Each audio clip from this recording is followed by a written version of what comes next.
Sri Lanka officially has a new president in Anura Kumara Dissanayake. He will become the next president of the island nation. The Election Commission has announced the result after the poll body had to take preferential votes into consideration, something that has never happened before in Sri Lanka. Now, according to reports, the president-elect will be taking oath on Monday at the presidential secretariat. The 55-year-old took to social media, thanking all voters for his victory. His reaction said, he said in his quote, "The dream we have nurtured for centuries is finally coming true. The victory belongs to all of us." The result was determined during a preferential vote count after no leader crossed the 50% mark. In the first round of votes, Anura Kumara Dissanayake secured a vote share of 42.31%. Sajit Premadasa, the main opposition, trailed at 32.76%. In Sri Lanka's election system, voters can either mark one candidate on their ballot or rank three candidates in order of preference. If no candidate gets 50% or more of the vote, a second round of counting factors in the preferences of voters whose first choice did not make it to the top two.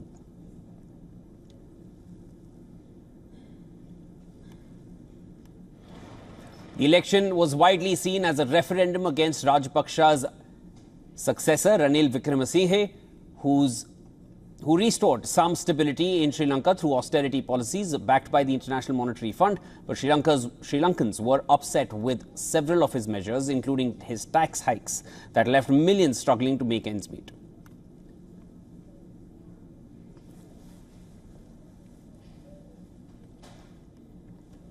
For more on this, our correspondent Dasuni Athoda joins us live on the broadcast from Colombo. Dasuni, of course, AKD is the winner, and this is something which, a lot of the preferential votes, the initial trends, they were all suggesting, so no surprises there at the end. But of course, it's the first time that Sri Lanka has seen a preferential vote system taking place. Give us a sense of what's next for Sri Lanka under AKD's reign.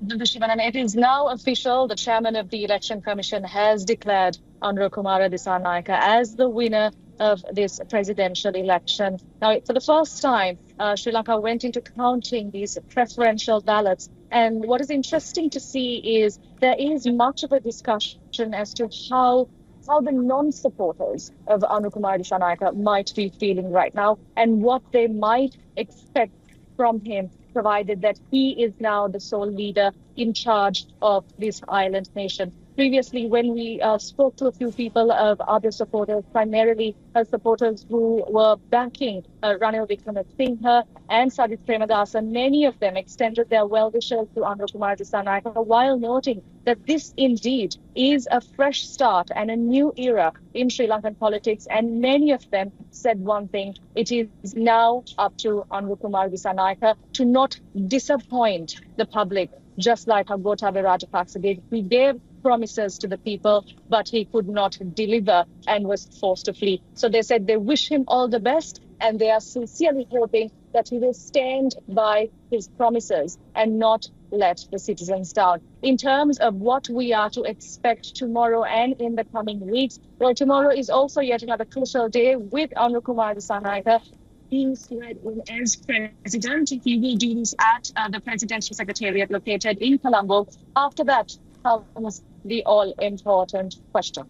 During Anura Kumara Dissanayake's rallies, he has been quite stressful about how he will be dissolving parliament if he does end up winning. And now that he has won, a lot of these people are waiting to see for that announcement, whether he will, as the president, whether his first decision as president would be to dissolve parliament.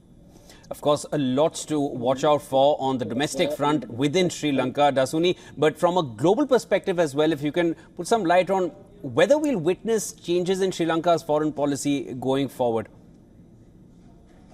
Well, this is a question that has been posed to Anura Kumara Dissanayake by both local and global journalists. And he has remained in a certain stance where he said he would definitely be open and willing to work with all stakeholders internationally, but will prioritize Sri Lanka's economic needs before anyone else's, which I feel is an interesting statement that needs to be sort of dissected later on. Thank you, Dasuni. It's been a long day for you and, of course, a late night as well. You've been reporting on all the happenings since the morning and, of course, since yesterday, in fact. Thank you so much for getting us the latest. That was Dasuni Athoda getting us all the latest happenings from Colombo.